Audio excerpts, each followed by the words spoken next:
the first corner, and Mountsy's got an absolute flyer. It's going to be an interesting race, this one, in the AC40 Rookies class. We started the day in the wet conditions. It is now drying. There are still damp patches around the circuit, but it is starting to get there. Mountsy is your leader from Payne, Crosby, Woodcock, Rose Jr., Hopkins. Then it's Desoy, Davidson, Sparks, Phillips and Edmonds, with Harris in there as well. The 99 in there, Warwick Brady trying to close in the gap.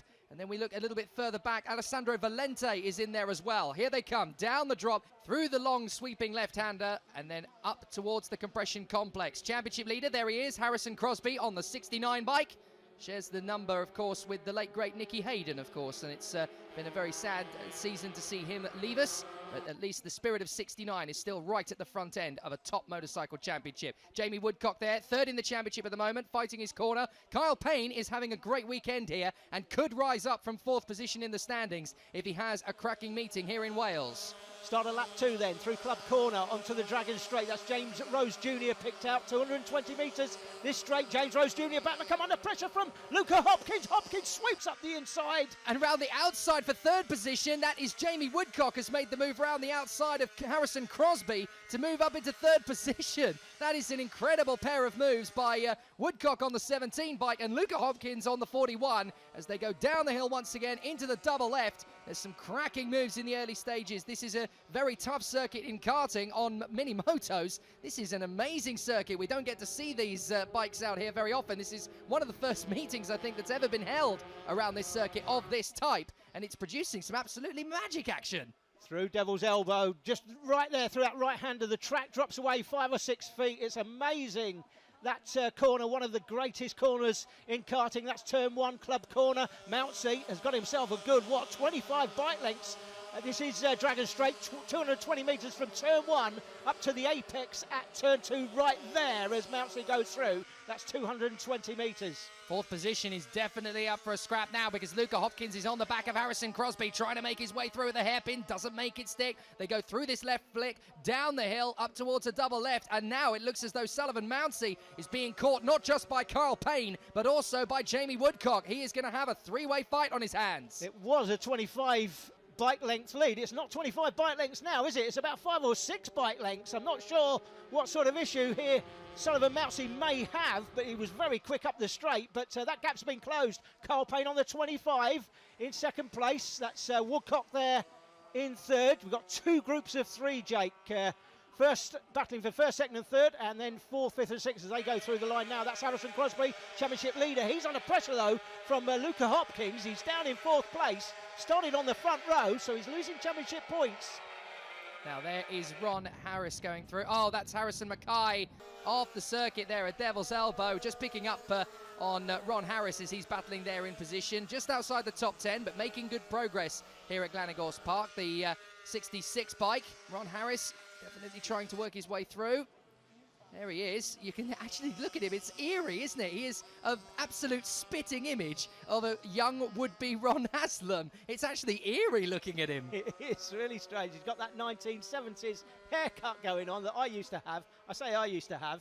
Mine was a lot longer than that, I tell you what, he could certainly rival the likes of Mike Halewood and Barry Sheen for style, couldn't he? Out of the final turn and over the line, into Club Corner once again. These 3 that have broken clear up front, Sullivan Mountsy, Kyle Payne and Jamie Woodcock, still battling away for this victory. And it's great to see, you know, a new circuit to the calendar, and we've got an incredibly close battle already. Yeah, I spoke to a number of people earlier in the day. They were absolutely loving this circuit. I think it could become the most popular destination on the mini bikes calendar. Down Damon Hill, 16 feet elevation change from the top to the bottom. Looking up the inside, Kyle Payne, but can't quite get it done. Sullivan Mountsy chops his nose off and holds onto it. We're into the compression complex. 3 right-handers beat through the first one. This is the second right-hander. We come into the third right-hander. That'll lead into the hairpin, which will bring us down to Devil's Elbow, where the track drops away. You can just see it right there.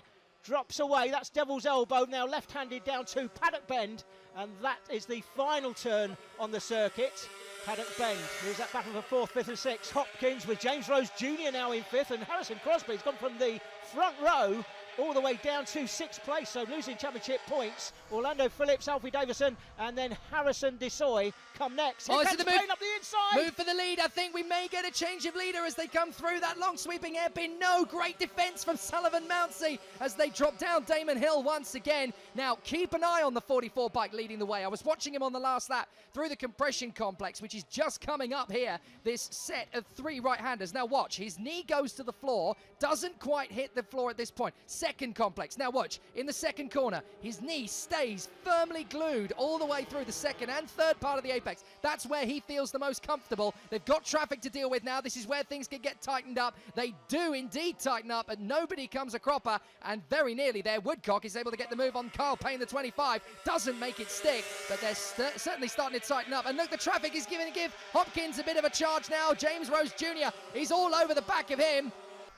Up from the start line to the top bend is 28 feet in elevation change. Right there, basically, as you come through the top of turn 2, 28 feet from the top of the circuit here down to the bottom of the circuit. There's a 16 feet elevation change just down this hill, Jake. Yeah, I've walked it many a time, Glanagors Park. It's very deceptive. It's quite tough in the same way that Spa-Francorchamps is quite a tough circuit to walk around on foot. And of course, that used to be quite a staple for bike racing in the 70s and 80s. Not so much now, but we've always called this the Spa-Francorchamps of British karting. So as a karting circuit, this is an absolutely perfect location for British mini bikes to come. Look how close these 3 are getting now as they come down towards Paddock Bend for the end of the lap, and that is a little bit of a moment from Kyle Payne. He got a little bit balked as he goes into the last lap, up through Club Corner, up the elevation change once again. They go all the way up that 28-foot climb. Alessandro Valente there as he works his way through Devil's Elbow. He's having a battle with Clayton Edmonds at the moment on the lower end of the top 10, but that could easily change.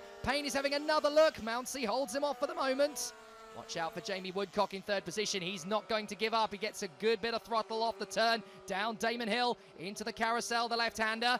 No change of position just yet, but this is where things could get interesting. We've got a bike off the circuit just off to the inside line. Here we go, the triple right. This is where Payne's going to start to get hungry. Up on the inside of Mounsey. Mounsey's comfortable, and look, he just keeps his knee firmly planted to that inside line. Payne has to back out of the throttle. Mounsey's able to stay completely cool and confident on the inside line through each of these corners, through Devil's Elbow, down the drop, into the final corner, and Sullivan Mounsey has got it nailed to the mast from pole position. He hangs on and takes a brilliant victory, and that's what it means to him. Kyle Payne in 2nd from Woodcock, Hopkins, Rose Jr., and the championship leader, Harrison Crosby, just about crosses the line in front of Orlando Phillips to take 6th position. That's a big one for the pressure to the end. Luca Hopkins managing to hold off the attentions of James Rose Jr. and championship leader Harrison Crosby 6th in the end. 50 points clear of Luca Hopkins coming out of this meeting, with 20 more back to Woodcock before the final round at Rowra later this month. Minimoto Pro is next.